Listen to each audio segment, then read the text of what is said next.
Welcome in C part of lecture first. In today's lecture we will solve 4 questions based on a unique solution of homogeneous and non-homogeneous differential equation of order 2 and 3, and then the definition of linear dependent and linearly independent functions, and the example based on these linear dependent and independent functions. In B part, we studied our fundamental theorem, and equation 2 is here. This is my differential equation of order n, and the coefficients are continuous, and if this condition is given to us, the value f of t is a solution, and f of t naught is c naught, and f dash t naught c1, f of n minus 1th derivative at t naught is cn minus 1. I have n conditions on these functions, then we can say this solution जो इसमें defined है on this interval, this is my unique solution. ठीक है, और ये इसका एक question हमने लास्ट लेक्चर 1 पार्ट बी भी किया था. And I also told if my differential equation this is my homogeneous linear differential equations, and corresponding to this, if I have n conditions on these functions, then this solution is also unique, and if these constants are 0, then there exist a trivial solutions. तो ये थोड़ा हमने last lecture में की थी. कुछ इस तरह से मैंने वहाँ लिखा था कि ln x is equal to 0, and f is a solution of this differential equation, and these conditions are given to me, and these are n conditions. देखो फर्स्ट डेरिवेटिव यहाँ है, फिर सेकंड होगा n-1, तो these are n-1 and one condition is here, and this t naught is a point in the interval जो भी आपको given होगा, and condition ये होती है कि a naught t this not equal to 0. अगर ये कंडीशंस हैं और a naught t naught equal to 0 है, तो आप डायरेक्टली कह सकते हैं कि इसका ट्रिवियल सॉल्यूशन होगा. ठीक है, तो इन टुडे लेक्चर हम SL रोज की बुक के 3 क्वेश्चन सॉल्व करेंगे, एंड 2 क्वेश्चन करेंगे जो हमारे से नेट में या आपके एग्जामिनेशन में पूछे गए हैं. तो द फर्स्ट क्वेश्चन इज, तो these are the 2 questions which are based on the fundamental theorem जो अभी हमने की थी for non homogeneous linear differential equation of order n के लिए. तो you have to apply this theorem, and using this theorem if we apply this theorem to one of the following problem, ठीक है, but not to be other, मतलब हम ये जो theorem आपने की है, we can apply this theorem on the one of the problem. ये आपने आइडेंटिफाई करना है अभी कि किस पर अप्लाई कर सकते हैं. ठीक है, and determine to which the problems the theorem applies, and state precisely the conclusion which can be drawn in this case. Explain why the theorem does not apply to the remaining problem. देखिए, look at the problem first. This is my second order right hand side non zero है ना. F of T आपका क्या है, F of x. देखिए हमने T में system में काम किया है. Now it is ask in x, तो आप इसको ऐसे भी लिख सकते हैं, डी स्क्वायर वाई. हमारा यहाँ सिस्टम ऐसे था. Suppose I change my problem in our notations. So d square x by d t square plus 5 d x by d of t plus 6 of x is equal to e की power t, and its conditions given to me is y at I will write here x at 0 is equal to 5 and x dash at 0 is equal to 7. So in this question, the A part, x is my dependent, t is my independent. I change dy by dx to dx by dt in our standard notation, and if I compare with our differential equation of nth order, so n is here 2, and here the coefficient is 1. So a naught t, its value is 1, and this is not equal to 0, and 0 is the point which belongs to my closed interval a to b. ठीक है, यहाँ पे initial point T note जो है, that is my 0 here. Okay, and without solving this I can say कि this problem has unique solutions using the theorem. unique solutions. Now the second part, question 1 में आपको second part भी given है, and in this case in our standard notation it is written as d square x dt square plus 5 dx by d of t plus 6 of x is equal to e की power t, sorry. Same आपको differential equation given है, but here is x at 0 is equal to 5 and x dash at 1 is equal to 7. In previous question same point, जैसे आपकी theorem की requirement है, it's my non homogeneous equation. So ये आपका lecture 1B part में हमने किया था. इक्वेशन नंबर 2 लिखी थी मैंने, कंडीशन सभी बताई थी. Then I told there exist a point t naught in my interval a to b, then there exist an arbitrary constant. अब मेरे क्वेश्चन में क्या होगा कि 2 आर्बिटरी कॉन्स्टेंट है, तो सी नोट और C1. अगर इस क्वेश्चन की मैं बात करती हूँ तो this is my c naught and it is my C1, and c naught and C1 these are arbitrary constants है. तो अगर ऐसी कंडीशंस हमें गिवन है, then my equation number 2, this is L2x is equal to f of t. It has a unique solution. ठीक है, वो इस क्वेश्चन में हो गया, but we can't apply this theorem on this problem. देखिए लेफ्ट हैंड साइड तो same है, but here t naught is my 0, but here t naught is not 0. This is another point belongs to the interval, so we can't apply this result here. तो अगर आपको इसका solution लेना है, solution तो इसका भी करना पड़ेगा, बट यहाँ पे हमें पहले इंफॉर्मेशन मिल गई है कि यहाँ यूनिक सॉल्यूशन होगा, बट यहाँ कोई इंफॉर्मेशन नहीं है. तो first you will solve this, ठीक है, then you will use this conditions and then you will find the constants as you studied in your BSc class. एंड क्लास में मैंने आपको दिया भी था क्वेश्चन सॉल्व करने का. ठीक है, तो सॉल्यूशंस अगर आप कहेंगे तो कमेंट बॉक्स में लिख देना, आई will give the solution of this problem. Otherwise यहाँ सिर्फ ऑब्जेक्टिव है हमारा कि थ्योरम हम डायरेक्टली कहाँ अप्लाई कर सकते हैं. ठीक है, तो this type of case we can apply here. हम यूनिक सॉल्यूशन के बारे में नहीं कह सकते. We can't say anything about the unique solutions. ये depend upon the boundary conditions. ये आपकी बाउंड्री वैल्यू प्रॉब्लम होगी.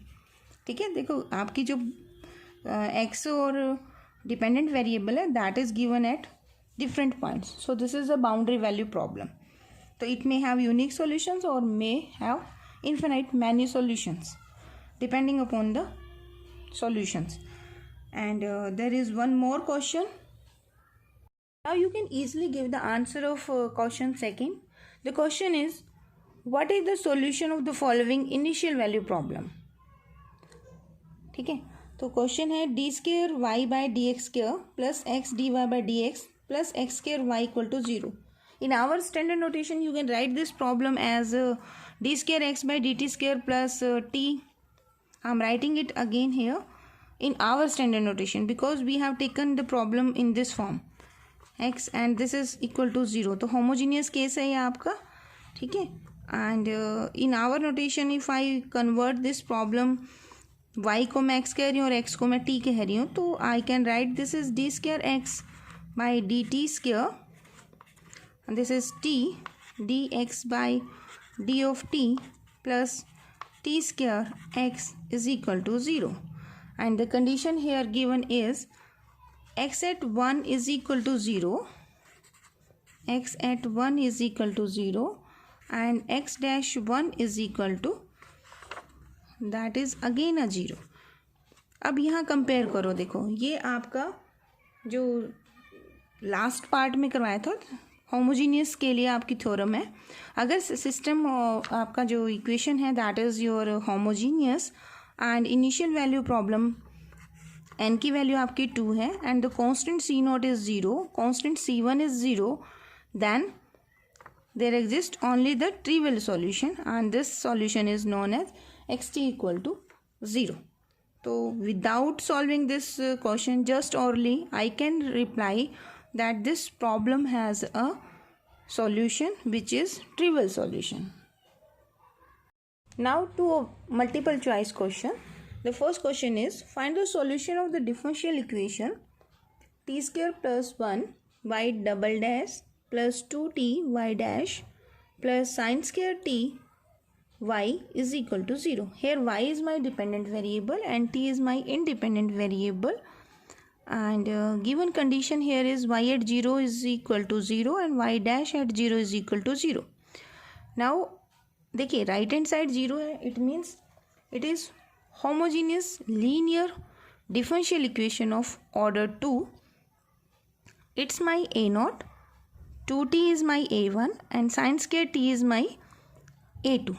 ठीक है, all these are continuous function है and this value is complex. अगर equal to 0 भी मैं करती हूँ तो it means अगर real number set से belong भी करते हैं तो this a0 is not equal to 0. I obtain this one, a0 is not equal to 0. When I obtain a0 is not equal to 0, I can use the result of the theorem, and this y dependent at t0 point is my 0. At this point this value is 0, derivative is also 0, so I can say this problem has a unique solution, and this unique solution is nothing but y value is equal to 0 for all t belongs to interval a to b here. ठीक है, last question में हमने ये नहीं कहा था कि solution क्या आएगा, जस्ट मैंने कहा था यूनिक सॉल्यूशन है. यूनिक सॉल्यूशन अगर ये 0 होता है तो आप डायरेक्टली कह भी सकते हो तो वो ट्रिवियल सॉल्यूशन ही होगा अगर आपकी इक्वेशन होमोजीनियस है. ठीक है, तो options are these. So my correct option is unique solution. Okay, now the second question is find the solution for this problem. t y dash minus 1 equal to 0, y at 1 is equal to 3, y dash at 1 is equal to 1, and t belongs to this closed interval 1 to a and a is greater than 1. ठीक है, तो without solving I can say here as my right hand side is equal to 0 and initial conditions y at 1 is 3 and y dash at 1 is equal to 1. So by fundamental theorem for the homogeneous case this differential equation has unique solution. यहाँ unique solution देखो C0 और C1 that they are not 0, तो हम ये कह सकते हैं इस क्वेश्चन के अंदर कि x जो आपका y है that is not equal to 0. क्यों नहीं है 0? क्योंकि आपका जो t है that belongs to your 1 to a है and a is greater than 1. ठीक है, आपकी इनिशियल कंडीशन क्या है, दोनों C0 and C1 they are not equal to 0, क्योंकि अगर एक भी पॉइंट पर 0 होगा तो होमोजीनियस केस है तो ट्रिवियल सॉल्यूशन बनेगा. बट आई एम सेइंग कि यह कंडीशंस ट्रिवियल नहीं आ रही हैं एंड 1 पे और डैश पे वैल्यू गिवन है, तो by the fundamental theorem I can say this problem has a unique solution. Indirectly मैं ये भी आंसर निकाल सकती हूँ कि ट्रिवियल सॉल्यूशन इसका नहीं होगा, इसका ट्रिवियल सॉल्यूशन से कुछ और आंसर आएगा. ठीक है, हाँ आपने जो प्रीवियस किया है आप क्वेश्चन सॉल्व कर सकते हैं, बट अभी ये क्वेश्चन नहीं आया था कि इसका सॉल्यूशन, तो जस्ट ये था कि यूनिक सॉल्यूशन है या नहीं है. ठीक है, तो this problem has a unique solution, क्योंकि यहाँ पे टी पे कंडीशन क्या आएगी, टी जो है that should not equal to this is my a0 and according to condition a0 0 नहीं होना चाहिए. तो my interval a to b था ना, तो वो a की वैल्यू 1 है और जो b की वैल्यू थी वो बाई चांस a है और इट्स वैल्यू इज 1 से ग्रेटर है. इट मीन्स इस इंटरवल में जो गिवन इंटरवल है 0 उससे बिलोंग नहीं कर रही है. 0 अगर उससे बिलोंग नहीं कर रही है तो I can apply the my theorem here and I can directly say this problem has a unique solution. ठीक है, अब हम करते हैं कुछ basic results on the homogeneous linear differential equation of nth order. तो before taking the theorem of m solutions of differential equation of order n, पहले हम एक सेकेंड ऑर्डर इक्वेशन करते हैं. देखिए ये आपने किया भी होगा कि x double dash plus x is equal to suppose 0 है, तो इन दैट केस आपने सॉल्व किया होगा इन BSc क्लासेस कि this one this and you obtain here plus minus iota and then you give the solution is equal to C1 cos of t plus C2 sine of t. ठीक है, यहाँ हम क्या कर रहे हैं, suppose this is my L2x equal to 0, and this is my solution. So my first solution here is cos of t, and this is my second solution, that is my sin of t. So now we will study all these things here in the next theorem ki if f1 is the solution and the second f2 is the solution, then if I multiply this by constant, this is also a solution. I can here say ki c1 cos of t is also solution of my equation 1. I can say here c2 sin t is also solution of this, and the linear combination of these two is also solution of homogeneous differential equation. तो ये proof भी करना है. ये proof आपके पास 2 solutions के लिए भी हो सकता है और आपके पास m सॉल्यूशंस के लिए भी हो सकता है. In general in lecture first I told the standard notation for this homogeneous equation of order n is given by this, and this ln operator I wrote there.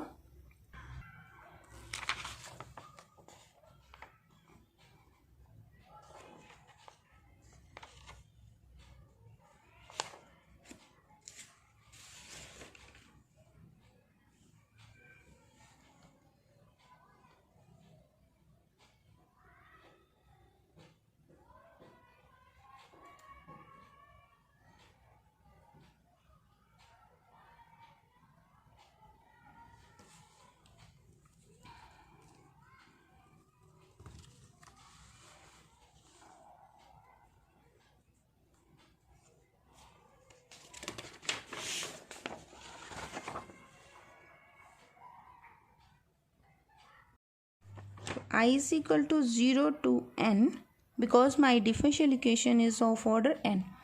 So it is ait d by dt and derivative is n minus 1th order, n minus ith order, 1 nahi, sorry, ith, because I is 0, I is 1, I is up to n, and this is applied on the linear combination of these m solutions. So c1 f1 plus c2 f2 cm fm. Now this is differentiation, so it will go on each terms. तो पहले ये इधर जाएगा and constant जो है derivative में constant term को हम आउटसाइड कर लेते हैं. तो 2 स्टेप्स मैंने एकदम किए यहाँ पर. तो I am taking c1 outside and this operator goes on the function f1t. So it gives i equal to 0 to n, summation sign is here, ait dn minus I dt n minus I applying on the first function f1 plus c2 is outside, this summation operator applied on the function f2t. So I obtain I equal to 0 to n ait dn minus I dt ki n minus of I f2t plus and so on. And on the last term, the last term cm is again outside from the summation, and this summation I equal to 0 to n, and this term apply on the operator fm. Here when I compare this, what is this? This is my operator, and here I am saying ki f1 f2 f3 these are the solutions of equation 1. So ln applying on the function f1 plus c2 ln f2 plus and so on cm, this ln applying on the function fm. As f1 is the solution, so ln f1, this value is equal to what? 0, because f1 is my solutions. For I is equal to 1 to 0 to n. ठीक है, तो 0, this is again my function ln applying on the function f2, and f2 is the solution. So देखो यहाँ पे ln x homogeneous ये था, तो यहाँ पे ln and this is applying on f1, this gives me equal to 0 because f1 is the solution of this differential equation. और जो सॉल्यूशन होता है वो अपनी इक्वेशन को क्या करता है? सेटिस्फाई करेगा. So I obtain here m zeros. So this gives you 0 for all t belongs to closed interval. On the left hand side, what I have taken? I have taken the linear combination. So it proves that the linear combination of these m solutions f1, f2 and fm of a differential equation ln x equal to 0. The linear combination is the solution of this differential homogeneous linear differential equation. Now the question is कि क्या ये general solution है, जैसे आपने पहले study भी किया है एंड जो एग्जांपल मैंने आपको लेके दिखाया था, it is second order differential equation and I wrote here 2। तो ये आपने वैसे स्टडी किया भी हुआ है कि C1 C2 जितना आपका ऑर्डर है, order is here 2 and there are 2 constant. इसका मतलब ये जो सॉल्यूशन है this is your general solution. तो यहाँ जनरल सॉल्यूशन के लिए आपको क्या करना होगा, अगर ये n ऑर्डर की डिफरेंशियल इक्वेशन है तो इसके पास जनरल सॉल्यूशन में n आर्बिट्रेरी कांस्टेंट होने चाहिए। तो n आर्बिट्रेरी फंक्शंस होंगे तो उन फंक्शंस पे कुछ कंडीशंस होगी that they should be linearly independent. तो what are the linearly independent functions, पहले हम ये स्टडी करेंगे, then I will give this theorem again. ठीक है, तो first what is the linear independent and linearly dependent functions. The definition of linearly dependent functions and in today lecture we check the dependency of the functions using the definition, and in the coming lectures we will use the Wronskian property and to find the dependency and independency of the functions and fundamental set। तो वो हम next lectures में करेंगे। In today lecture we just find that the given set of functions in a given interval are they dependent or independent। आपने vector calculus में किया होगा vectors are linearly dependent, अभी हम कर रहे हैं फंक्शंस आर लीनियरली डिपेंडेंट। तो ये तो डिफरेंस है दोनों में। ठीक है, तो suppose there are n functions, I am not talking about the solution of the differential equation, वो हमने करना है, वो हम नेक्स्ट लेक्चर में करेंगे और उसका मैं टॉपिक बनाऊंगी कि dependent and independent solutions, the set of the solutions which are dependent or independent, and वहाँ से फिर हम एक definition भी करेंगे fundamental sets, and after then we will do the Wronskian जो हमारे सिलेबस में भी है। ठीक है, तो फर्स्ट आज हम करेंगे जस्ट कि n फंक्शंस हैं, ये फंक्शन आपके लीनियरली डिपेंडेंट कब होंगे। ठीक है, कब गिवन इंटरवल है आपको, this t is here, t is a to b, I am taking the n functions f1 f2 fn, and these functions are called linearly dependent functions on the interval a to b if there exists the constant c1 c2 cn and all these constants are not 0 such that their linear combination is equal to 0 for all value of t in the interval a to b। Suppose my function is t and 2t, and here interval t is belonging to closed interval 0 to 1, but अगर dependency लेनी है तो for all value t belongs to this interval। आपको अगर t 0 से belong करता है तो लीनियर कॉम्बिनेशन 0 ही होगा, नहीं, आपने सभी वैल्यूज़ को लेना है। तो first you will write the linear combination of these two functions, that is c1 first function plus c2 second function, this is equal to 0। Now I can also write, अगर मैं इसे डिफरेंशिएट कर दूँ both side with respect to t, तो I will obtain c1 and this is 2c2 is equal to 0, and if I solve here तो what is the value of c2, या आप ऐसा कीजिए, दिस इज माय सिस्टम, आपने homogeneous system AC equal to 0 आपने इस format में पढ़ा हुआ है, AX is equal to this is homogeneous system of equations, homogeneous system of equations, and it have two solutions, one is only trivial solutions। देखिए trivial solution is always the solutions, the only trivial and infinite solution दोनों में difference है। only trivial का मतलब है कि जो आपका कॉलम वेक्टर होगा, यहाँ कॉलम वेक्टर आपका x1 x2 की फॉर्म में था, आपके यहाँ c1 c2 की फॉर्म में। ठीक है, यहाँ अगर आप ax की बात करो तो आपका सिस्टम कुछ ऐसे होता था, a11 a12 a21 a22 operating on x1 x2। in my case there are c1 and C2 here. So I am writing here C1 C2 ताकि मेरी नोटेशन सेम चले. ठीक है. This system has the trivial solution. Only trivial का मतलब है आपके जो वेरिएबल हैं they are constant. And infinite solution का मतलब था आपके पास वो डिपेंड करता है कि आपका इसका रैंक कितना है. तो अभी हमें सिर्फ इसकी ज़रूरत है. नहीं, इसकी भी हो सकती है. जैसे आप सिस्टम को जब आप सॉल्व करेंगे तो इन्फिनाइट सॉल्यूशन जब आप लेंगे तो यहाँ पर डिटरमिनेंट पर कंडीशन बनती थी determinant is not equal to zero, और यहाँ था determinant is equal to zero. तो यहाँ इन्फिनाइट सॉल्यूशंस बनते थे. Suppose there are n number of variable. जैसे यहाँ हमारे नंबर ऑफ वेरिएबल कितने हैं? 2 हैं. ठीक है. तो जनरलाइजेशन केस अगर हम करें कि ये हमारी n क्रॉस n मैट्रिक्स है और इसके अंदर हमारे n क्रॉस 1 का कॉलम है, तो there are n components which we want to find and x1 x2 x3 x3 up to c1 c2 c3 and cn. Generalization अगर आप लेते हैं तो यहाँ डिटरमिनेंट अगर इक्वल टू ज़ीरो है तो there are infinite solutions. And now this is infinite solutions. Number of dependent and independent variables out of these C1 C2 depending upon the rank of this matrix.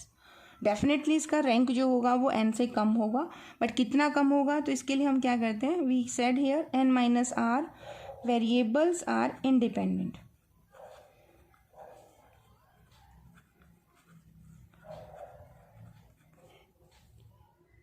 Now come to our question. I can write this in the format of AC equal to 0.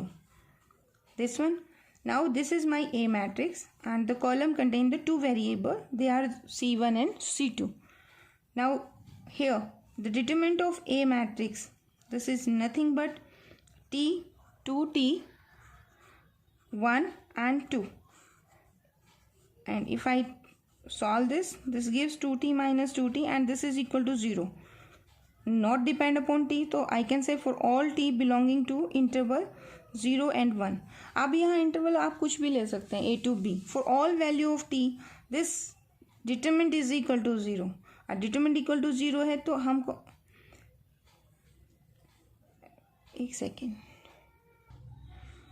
this determinant 0. ठीक है. तो case is this one. So you can say this has infinite number of solutions. Infinite number of solutions. तो only trivial का case हट गया यहाँ पे. Number of solutions,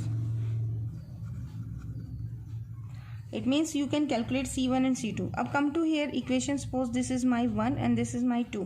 from 2 you can say कि C1 is equal to -2 time of C2. Check करो अगर मैं यहाँ पुट करती हूँ तो क्या मुझे आंसर मिलता है? क्या मेरी इक्वेशन 1 0 इक्वल टू 0 आती है? देखो यहाँ पे अगर आप पुट कर देते हैं in place of C1 you are putting 2C2 into t plus 2C2t, तो 0 इक्वल टू 0 आएगा आपका. तो दिस इज ट्रू केस. अब नाउ पर्टिकुलर केस आप ले लीजिए. How many values you can take C1 and C2. If you take C2 is equal to, suppose आपने 1 लिया. ठीक है.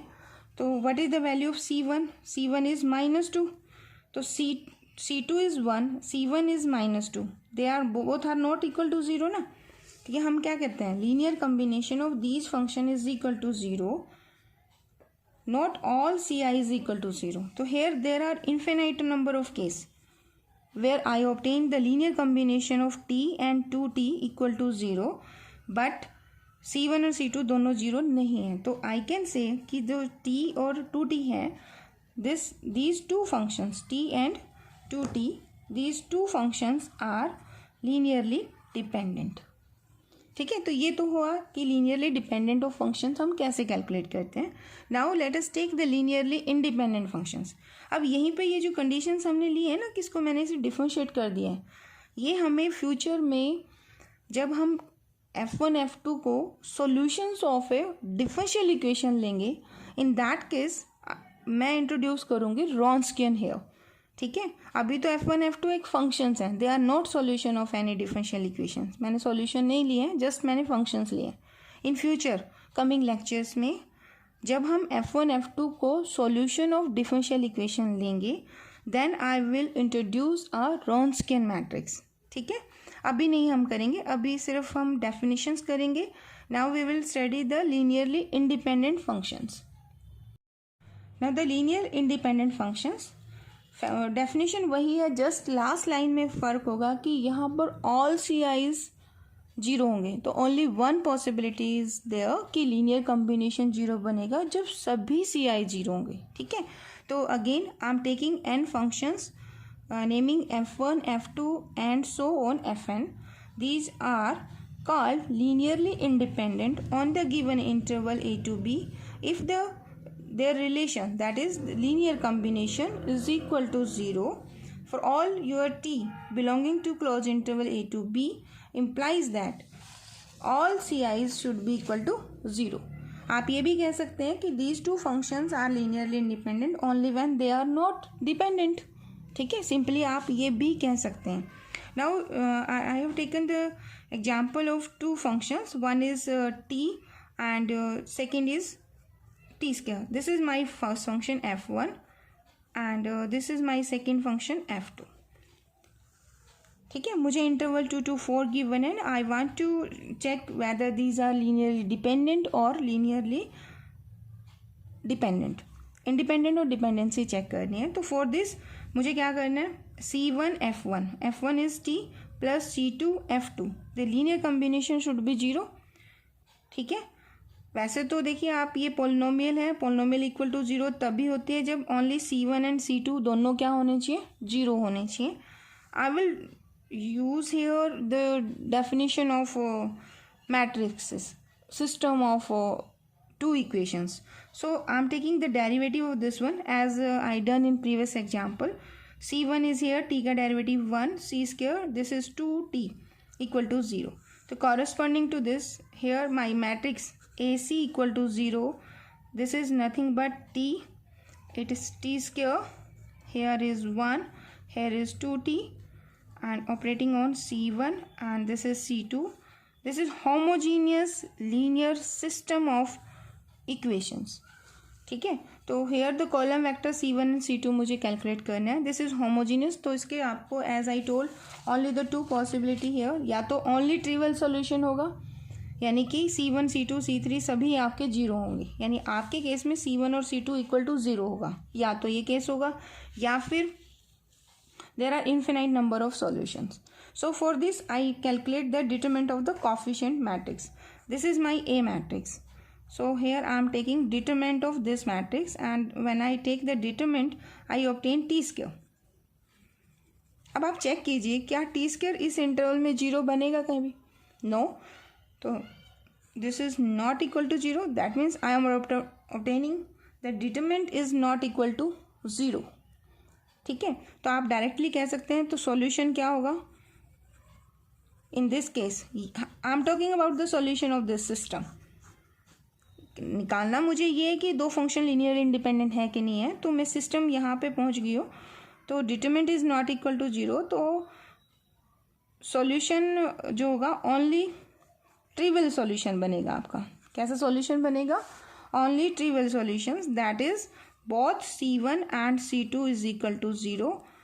This gives you this combination. ठीक है, तो अपनी डेफिनेशन पे आओ. अब आपने ये कहना है कि the linear combination of this two function is equal to zero only when c1 and c2 both are zero. तो this is the definition of linearly independent. तो in this interval my two functions this and this are linearly independent. ठीक है, now अब आपको check करना है कि क्या ये जो सेट है, these are the three functions. What is my f1 here? f1 is e की power t. The second function is f2, that is my sine of t, and f3 it is my cos of t. ये net में भी आ जाता है question, gate में भी आ जाता है कि क्या ये set of functions linearly independent है या नहीं है. ठीक है, तो how to check that these are linearly independent? Using, I am not using here Wronskian, but ये बन रॉन्स्कियन ही रहा है. जब मैं रॉन्स्कियन आपको करवाऊंगी तो उस दिन मैं ये पेज उठाऊंगी और आपसे ही पूछूंगी कि यहाँ इन फंक्शंस का रॉन्स्कियन क्या है. ठीक है, फिलहाल इसको सिंपल तरीके से करते हैं. What is the definition? Definition कहती है कि these three functions are linearly independent if there linear combination, यानी कि c1 f1 plus C2 F2 plus C3 F3 is equal to 0 only when all Ci's यानी C1 C2 C3 equal to 0. There is no other possibility कि ये linear combination 0 बन जाए. ठीक है, तो ये तीन फंक्शंस आपके लीनियरली इंडिपेंडेंट होंगे अगर लीनियर कम्बिनेशन 0 होगा. कब? जब तीनों कांस्टेंट 0 होंगे. ठीक है, तो अब इसमें क्या करेंगे आप, इनकी वैल्यूज़ को पुट कर दीजिए एंड डिफरेंशिएट कर दीजिए. Now I wrote here this is et c1 plus sin t c2 plus cos t c3 equal to 0. Now differentiate equation this with respect to t. So here is e की power t c1, derivative of sin t is cos t c2, cos का derivative minus sin t c3 equal to 0. Again differentiate this equation. देखिए आपके पास दो अगर function है, two functions हैं, आप one time differentiation करेंगे. अगर थ्री फंक्शन है तो टू टाइम डिफरेंशिएशन करेंगे. तो you will obtain the coefficient matrix of order 3. तो यहाँ आपके पास थ्री फंक्शंस हैं तो you will differentiate two time so that you can obtain three equations. तो अगेन डिफरेंशिएट e की power t sin c1, derivative cos is minus sine t c2 and sine t का derivative is minus sine as t cos t c3 equal to 0. Right this in the form of ac equal to 0. So my equation, this is a system of three equations where the variable are c1, c2 and c3 and it is a homogeneous system of three equations. The coefficient matrix here is e की power t, here is your sin t, here is cos of t, e की power t, this is cos of t minus sin t, e की power t minus sin t and cos of t. ठीक है, अब हमें check करना है कि linear independent है नहीं, तो क्या करो आप, determinant of coefficient matrix, this is coefficient matrix and calculate the determinant of this matrix. तो this is your sine t and cos of t, it's sine t cos t minus sine t and minus cos of t. Now calculate its determinant. When you calculate the determinant, you can take e to the power t is outside and then expand by first column. Its determinant comes out to be not equal to 0. So when I solve this determinant by expanding first row, expand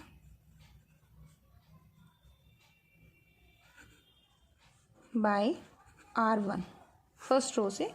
So e की power t is here, this one, this is with this minus sign is here, ये रो और ये column आप छोड़ दीजिए and this to this and cos t. तो on simplification it gives me e की power t, this is minus 1 and when I combine this term with this one again I obtain minus 1, so this is minus of 2 also and this term with this one cancel out, so I obtain here minus 2 e की power of t and exponential is never 0, so I obtain an expression यानी कि determinant of this matrix is not equal to 0. Now use the result. क्या result था कि homogeneous system of equations है, आपको c1 c2 c3 calculate करने हैं. तो अगर होमोजीनियस सिस्टम का determinant of coefficient matrix not equal to 0 है तो only trivial solution implies me here कि c1 c2 and c3 this are equal to 0 here. And ये कंडीशन मैंने कहाँ लगाई थी, माई थ्री फंक्शंस पे, कि e t and the second is sine t and third is cos t. These three functions are linearly independent only when their linear combination is 0 for what all ci's are 0. So I obtain the same conditions, so I can say here that these three functions are linearly independent. Okay, thank you so much for watching. If you want more lecture, please ask in the comment box please.